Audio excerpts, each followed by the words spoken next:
Greetings! Welcome to Electronics2, lecture number 13. I am Razavi. Today we will continue to look at the MOS differential pair and examine its large signal behavior more closely. In particular, we will look at the overall input-output characteristic again and try to delve into it and see what shape it has and what trends we might see. And then we will look at how different circuit parameters affect this input-output characteristic.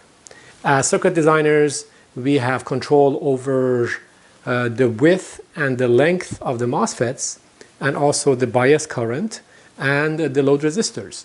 So we want to see what happens as we play with these parameters. For example, if you want to optimize the circuit for a certain performance. Okay, rather than try to review the last lecture, I thought I would just summarize all of the results that we obtained last time here, because we will need them frequently in today's discussion as well. All right, so here's what we did. So let's write this here. Let me change the color of my pen. So summary of the results. So this is just a quick summary of everything that we have done in the past lecture. All right, so we considered a MOS differential pair, nominally symmetric. So we have two resistors as loads, two transistors as input devices, a tail current going to ground called ISS, and we can consider different possibilities for the input voltages. Okay, so in the first test, so we call this first test, we connected these two together and connected it to a simple battery. Okay, some reasonable voltage here so that all of these devices are healthy, they are in saturation. This current source is probably a MOSFET, so it has to be in saturation. These two have to be in saturation, and so on. All right, so we call this a VCM in. Or I think I'll call it V in CM. Let me try to be consistent here. No, it was VCM in. Okay. And we examined the circuit just like this. What's going on here? And what we observed was, okay, so the tail current splits equally between the left side and the right side, giving ISS over 2 here and ISS over 2 here. All right, so that's easy. And then we decided that if we want to find Vx, we simply multiply this current by RD and subtract the result from VDD. And similarly for Y. So we said that Vx is equal to VDD minus this voltage drop, which is RD, times the drain current of M1. So RD ID1. And similarly for Y, in any case, whether these two inputs are connected or not, right? These are general equations. We have minus RD ID2. So if I am ultimately interested in Vx minus Vy, the differential output voltage of the circuit, I can subtract these two and write Vx minus Vy equals minus RD ID1 minus ID2. Okay? Now, of course, in this particular case, ID1 and ID2 are equal. Vx minus Vy is 0. So for a zero differential input, we have a zero differential output as expected. All right, so that's one thing we found. We also looked at the VGS of these transistors in this case, right? And we said, well, because I know for any MOSFET in saturation, I have ID, Cox, W over L, VGS minus VTH squared if channel length modulation is neglected. So I can write VGS in terms of ID, right? So we write VGS equals 2ID over mu and Cox W over L. We take the square root, we bring VTH to the other side. So that would be 2ID over mu n Cox W over L plus VTH. Okay? Now, in this system, in this setting, each transistor has a bias current, the drain current of ISS over 2. So I have to replace ID with ISS over 2. So for this case, we have VGS1 is equal to VGS2 is equal to ISS, because we have 2 times ISS over 2, divided by mu n Cox W over L plus VTH. Okay? We was just curious. We just wanted to find this. Okay? No particular reason at this point. So this is the gate source voltage that these transistors have while these two gates are shorted to each other. All right? Okay. And then we also found one more quantity here, just so we have it. It will be useful later. And that quantity is the overdrive voltage of each of these transistors. If you remember, the overdrive is defined as VGS minus VTH. So we can find VGS minus VTH for these two, right? So I'll change the color of my pen to maybe this orange. So what we saw is that VGS 1 minus VTH, which is of course the same as VGS 2 minus VTH, the overdrive voltage of this device and this device is given by just this thing. So it's ISS over mu n Cox W over L.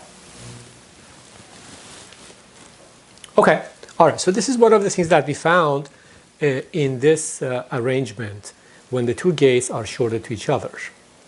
So let me just write this. So remember, we call this the equilibrium overdrive. So equilibrium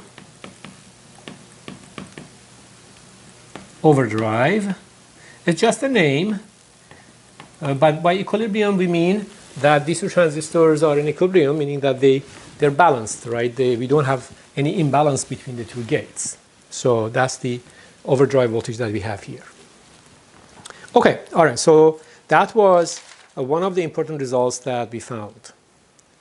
All right, then we made one more observation. So let's change the color of our pen again. So that's number 2. The second observation was the following. I will apply an imbalance between the two gates, and I want the imbalance to be so much the minimum imbalance necessary to turn off one side of the differential pair. Okay, so here's the situation. We have, of course, the rest of the stuff that I'm not drawing, and I'm applying an imbalance, which conceptually I show like this. This is a higher voltage, this is a lower voltage. Okay, so V in 1 and V in 2. And there is a tail current here, ISS. And I'm asking myself, how much minimum voltage do I need between V in 1 and V in 2 so that all of ISS goes to one side and the other side turns off? So we calculated that by recognizing that when this device is just about to turn off, meaning when its current is really small, close to zero, then its gate source voltage must be equal to one threshold, right? You can see that when the gate source voltage close to one threshold, ID goes to 0. And then from there we calculated, and it turned out that minimum V in 1 minus V in 2 necessary to turn off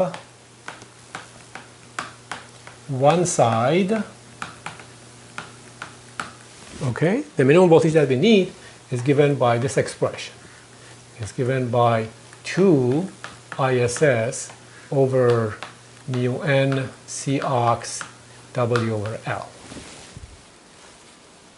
Okay, that is the amount of voltage that we need, as we found last time, to ensure that one side is off and one side is on. Now it could be V in 1 is greater than V in 2, or V in 2 is greater than V in 1. Okay, so that's another number. We just remember, we keep it there for future reference. All right. Okay, so the next matter that we found was, of course, the general large signal equation. So I will draw the circuit again, and this time we are assuming that there is some imbalance between V in 1 and V in 2. So V in 1 is maybe higher than V in 2 by some amount. We have M1 and M2, RD, and then this is X, and this is Y. And what we would like to do is find all of the voltages and currents of the circuit as a function of V in 1 minus V in 2. Just the way we did it for the bipolar differential pair, right? Okay. All right, so we went through some analysis, and the final result is this really large equation that gives us the ID1 minus ID2. And that's good enough. Why? Because I know that if I have ID1 minus ID2, all I need to do is multiply by minus RD to find Vx minus Vy. Okay, so here's the very large equation that we had.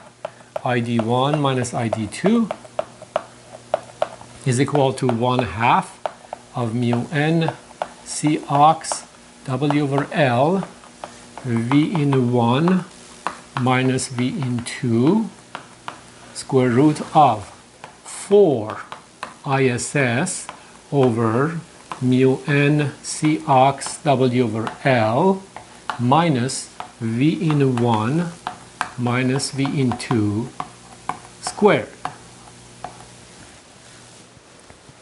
Okay? So this equation seems rather complex, but as we examine it more closely, as we play with it, we'll see that, no, it's not that complicated. It's just different from the hyperbolic tangent equation that we derived for the bipolar differential pair. All right, so this equation says that the difference between this current and this current is given by this, or the difference between this voltage and this voltage is given by that whole thing times minus RD, right? So however you want to think about it is okay. If you're not comfortable with the difference between two currents, you can think about the difference between two voltages. All right, now Of course, this equation is valid so long as this equation is valid. And this equation is valid only if the transistor is in saturation and it is on, right? Meaning that VGS cannot be less than VTH. If it is less than VTH, this equation still says there is a current, and of course there's not, right? Not significant anyway.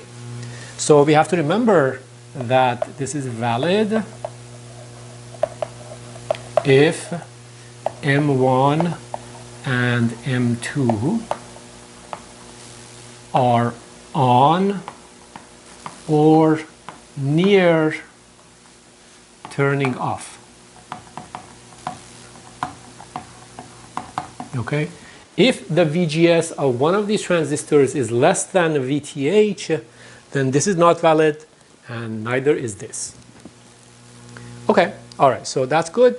Now, the first thing that we observed last time was that okay, V in 1 is equal to V in 2. The two currents are equal.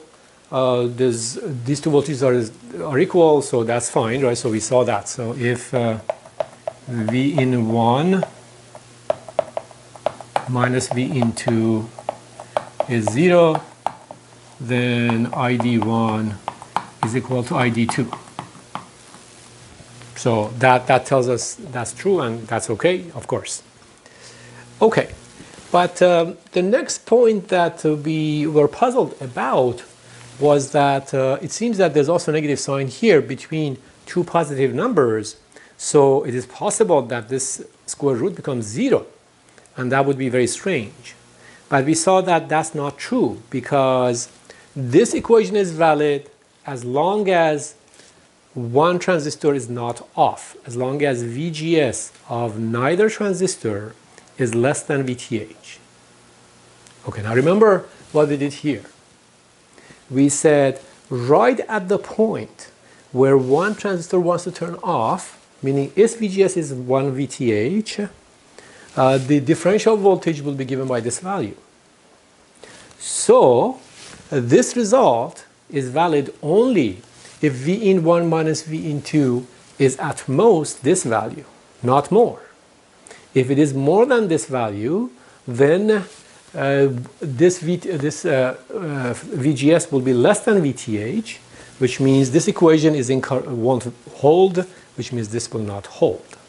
Okay, so this equation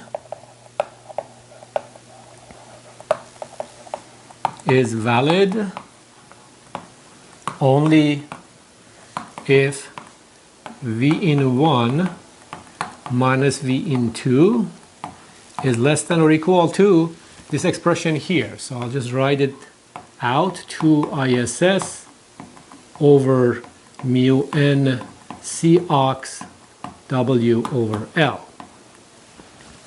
Okay, that has to happen, otherwise that equation is not correct. So then we don't have any problems, right? Because we know that this is the maximum amount allowed for this guy. So this raised to the power of 2, we get 2 ISS, this is 4 ISS, everything is okay. We don't have any problem with any strange behavior in the input-output characteristic. Okay, all right. So the next point that we want to study here, let me change the color of my pen to maybe this green here,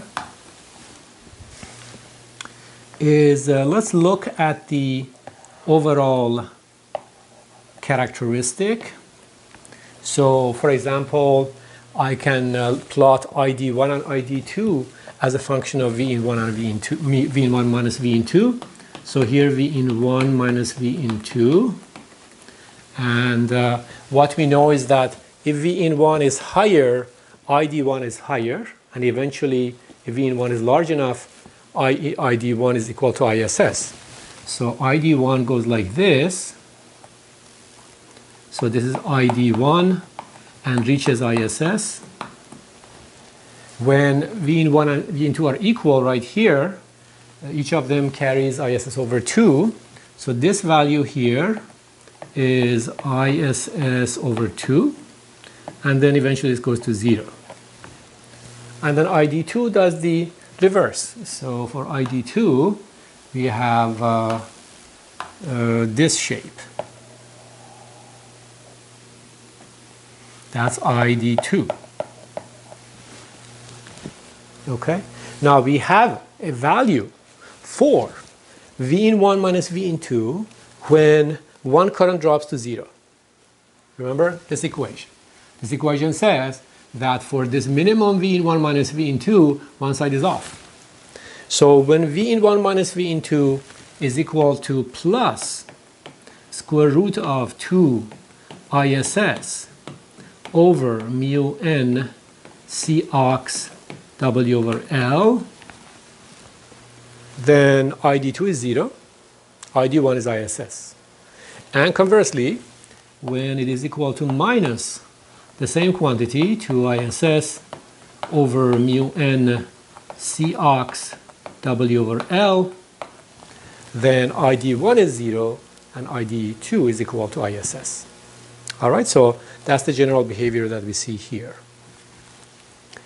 Okay, so before we leave this page, I think it's good to take a step back and see what's going on. This value represents the minimum differential voltage necessary to turn off one side. So to bring us here or here. How about this? What is this? This is the overdrive voltage of the transistors when the gates are shorted, when we are here. Okay? So in a sense, we can think of this as a bias overdrive voltage, right? This is the overdrive voltage VGS minus VTH that we measure before any differential signal comes in. So what we see is that the minimum voltage necessary to turn off the differential pair is given by square root of 2 times the overdrive voltage in equilibrium. So let me write that down so that we have it. But that's a very useful relationship to remember for the future. Okay? So, minimum V in 1 minus V in 2 to turn off one side is equal to the square root of 2 times the equilibrium overdrive overdrive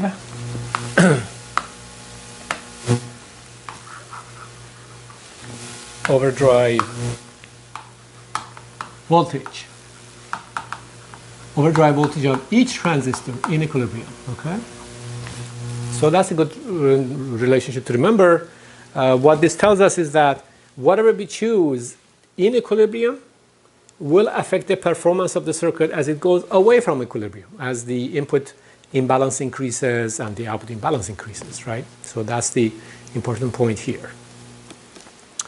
All right, very good. So that's what we have discovered so far. Let me see if I can talk about one more point here. All right, so I would like to go to the next point.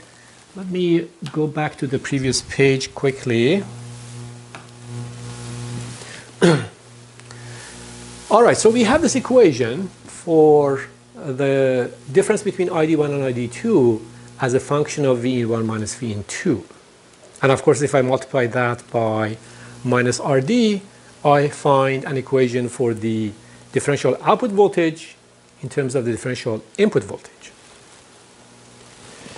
All right, now why don't we focus around here when V in 1 minus V in 2 is small, we are in this vicinity. Okay, and we can either look at ID1 or ID2 or ID1 minus ID2 or even Vx minus Vy, right?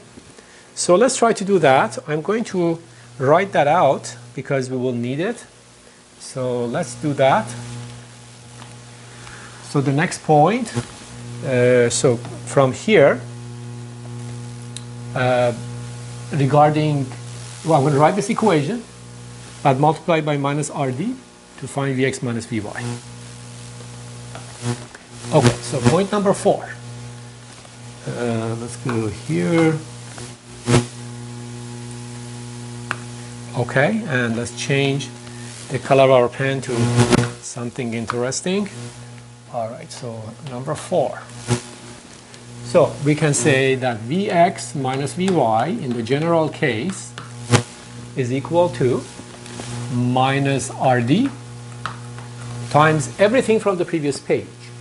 So that would be 1/2 mu n C ox W over L V in 1 minus V in 2 square root of 4 ISS over mu n C ox W over L minus V in 1 minus V in 2 squared. Okay, so that's the general equation, and we would like to focus around the region where V in 1 minus V in 2 is small, and see if we can make some approximations, see some interesting things coming out of it. Okay, so let me plot this one as well.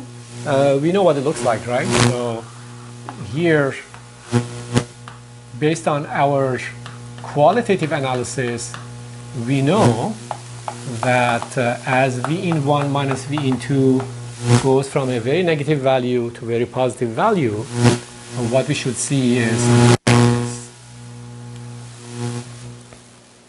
okay, how much is Vx minus Vy here? Okay, well, let's go back for a second to this diagram. So V in 1 is very low, V in 2 is very high. This one is off. Vx is at VDD.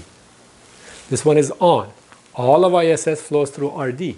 So this voltage is VDD minus RD ISS. So the difference between these two is RD ISS. Okay, so Vx is higher, Vy is lower. So Vx minus Vy is plus RD ISS. All right, so here we go. So we have, this is plus RD ISS. Just like the bipolar differential pair, right? It was the load resistor times the tail current. And similarly on this side is minus RD ISS. Okay, so you would expect that this equation gives us a behavior like this. We know it's true here, we know it's true here, and we know it's true here. And hopefully it's monotonic, right? It won't do something strange around here, right? Okay, now let's zoom in around here and see what we can find. So we're going to assume that V in 1 minus V in 2 is small. Now how small? In the case of the bipolar differential pair, we said it was much smaller than 2 VT. VT is 26 millivolts, right? Because we had, there was the argument of a hyperbolic tangent. So we wanted to linearize it, we wanted to approximate the hyperbolic tangent by a straight line. So here I'm trying to do the same thing. I'm trying to approximate this by a straight line in this vicinity, and I have this whole thing. So how do I do that? Well, if this term is much less than this term, then it goes away, and we have a simple linear relationship between the input and the output, right? This is all constant, this is all constant. So let's do that.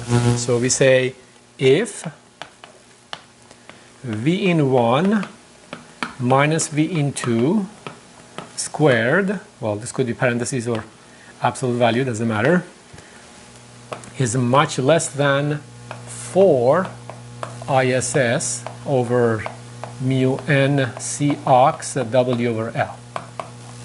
Okay, so if that term is negligible, I can just keep this and then I can write this out.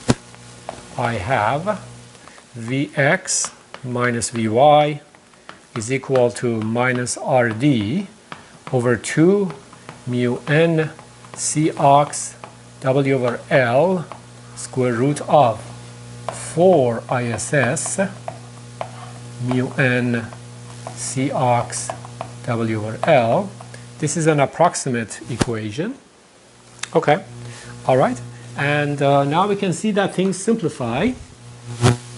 We see that this goes away with square root of that. This 4 goes away with this 2.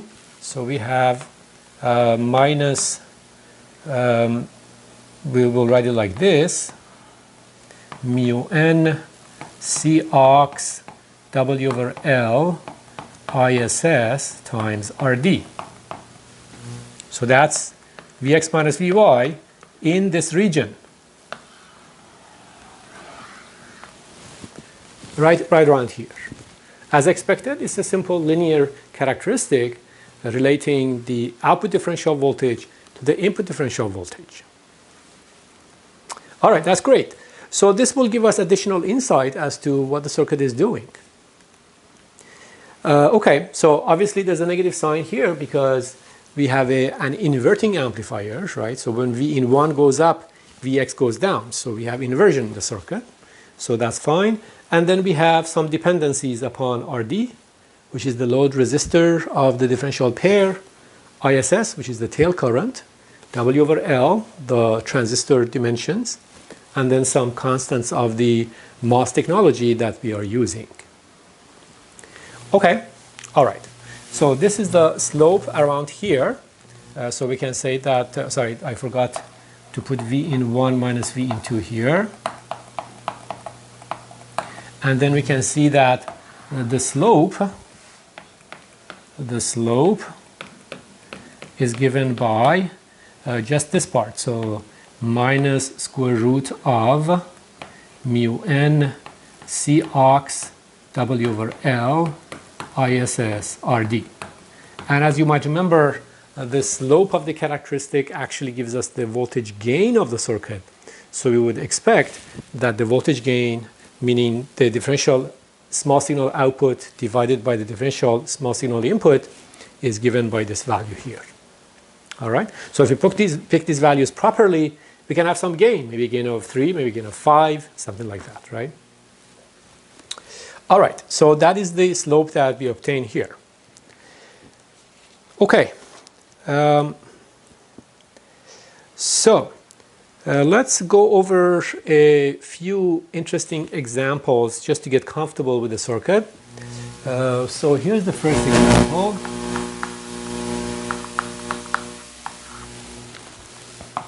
So let's change the color of our pen to this magenta. All right. What happens if I have this differential pair and I suddenly double the tail current? So what happens if ISS is doubled? And when we say what happens, we mean what happens to everything, right? We want to know everything about the circuit. All the currents, all the voltages, all the slopes, everything. What's going on when we double the tail current? This is important because when you're designing a circuit, you're constantly asking yourself, should I use 1 milliampere or 2 milliamperes for the tail current, right? So when you're asking yourself that question, you need to figure out what happens if the current goes up or if the current goes down.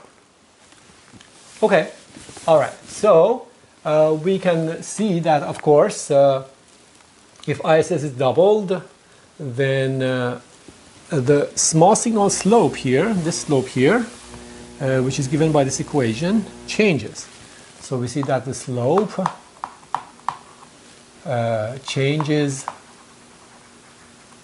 to minus mu n C ox W over L 2 ISS RD. So the slope has increased around the origin. That means that the gain of the circuit has increased. So if previously for a 1 millivolt input change we were getting a 4 millivolt output change, now we get a greater output change. And the amount is square root of 2 here, right? So the gain has gone up by square root of 2. Okay, but let's try to plot the overall characteristic, this characteristic, and see what happens to it. So in fact, I'll just draw it here so that you can see better. So if ISS is doubled, but nothing else has changed, we get something like this, right? So this goes to minus RD 2 ISS, and this goes to plus RD 2 ISS. So this is of course still 0.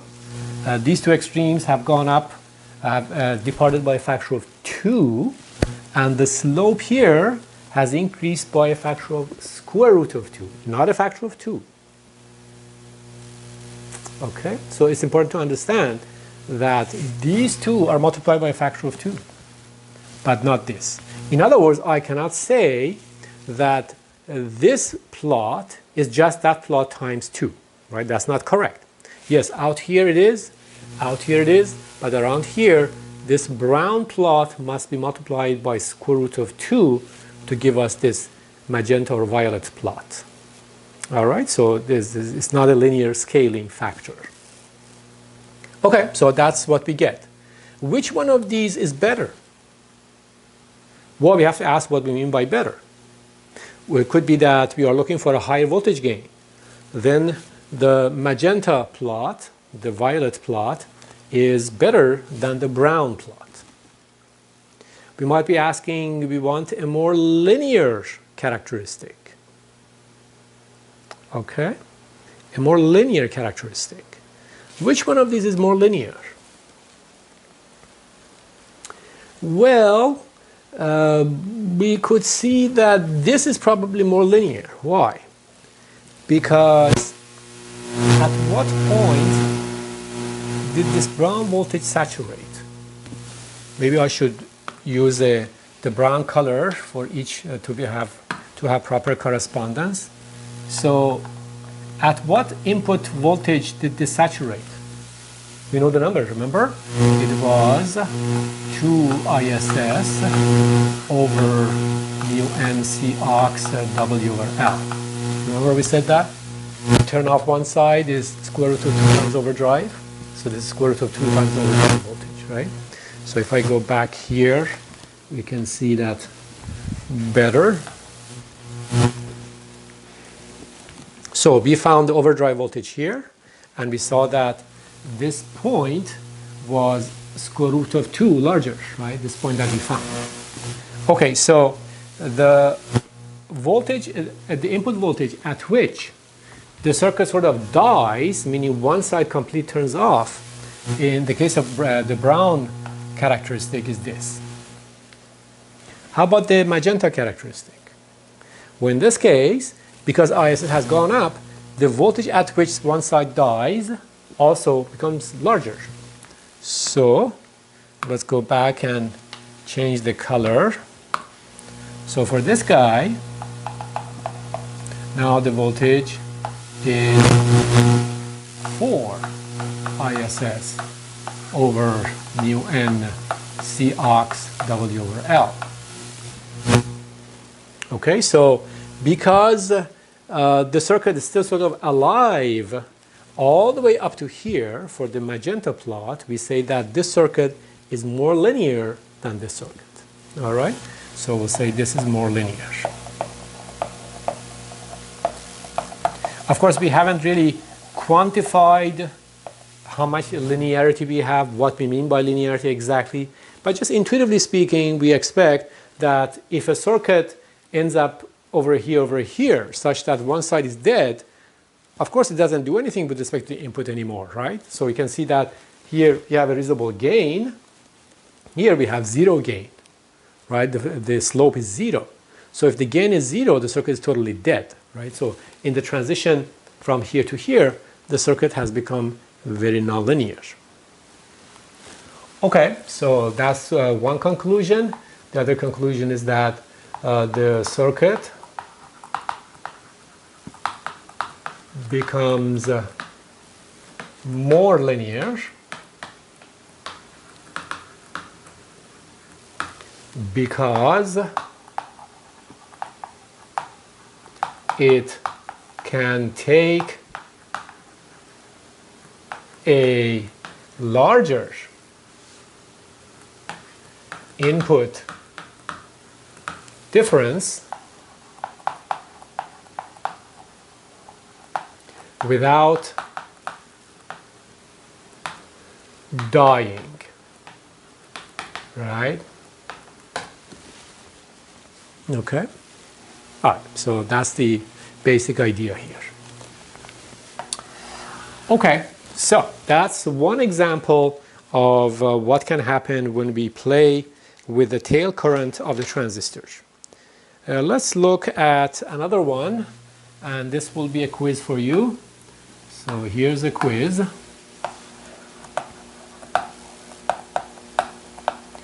What happens if W over L is doubled?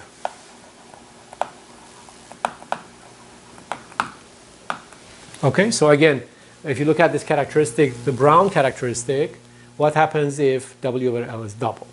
ISS is not doubled, but just W over L. I'll give you 1 minute to think about it.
Okay, so how does the input-output characteristic change now that, for example, the width of the transistors is doubled? All right, well, we go back to this plot here and see what happens. Do these numbers change? These numbers don't change, right? They just depend on RD and ISS. So the extreme values here, here, and the midpoint are the same. So if I want to draw a black plot for this new example, the black plot would be the same here, the same here, and the same here. Okay, so far so good. But then how about around here? What happens? What happens to this? Well, what this equation says is that the slope will go up by square root of 2, just like when we doubled ISS. So the slope of the characteristic around 0 should go up by square root of 2. So the black plot will be like this, right on top of this magenta plot. So the black plot is on top of the magenta plot, the violet plot here, and then on top of the brown plot here. So then what happens in between? How do we connect these to make sure that it's all consistent? Well, we pay attention to one more parameter, one more quantity. The minimum voltage that turns off one side. For the brown plot is this. What happens for the black plot? Well, ISS has not changed, but W has gone up. So the voltage at which one side turns off will be lower than the brown plot. So let's put a little point here, and we're going to call that, it's a little crowded, I hope you can see. This would be 2 ISS over mu n C ox 2W over L, all under the square root. Okay? So because the voltage at which one side turns off has come down. Now the black plot would have to go like this all the way to here, and then it begins to come back to life. So it goes like this, goes like this. Similarly, on this side, this voltage at which one side turns off will be lower. So this goes farther before it bends. So I hope you can see. The brown plot started going down around here, like so. The black plot is sharper. The black plot has a higher slope here, and then very quickly it reaches saturation. So the black plot reaches saturation before the brown plot, meaning for smaller input differential voltages. Okay, so we see that the black plot, the circuit becomes less linear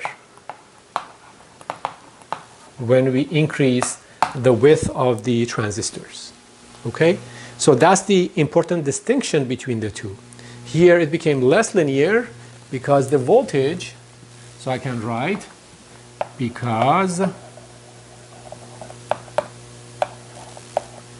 it can take only a smaller input difference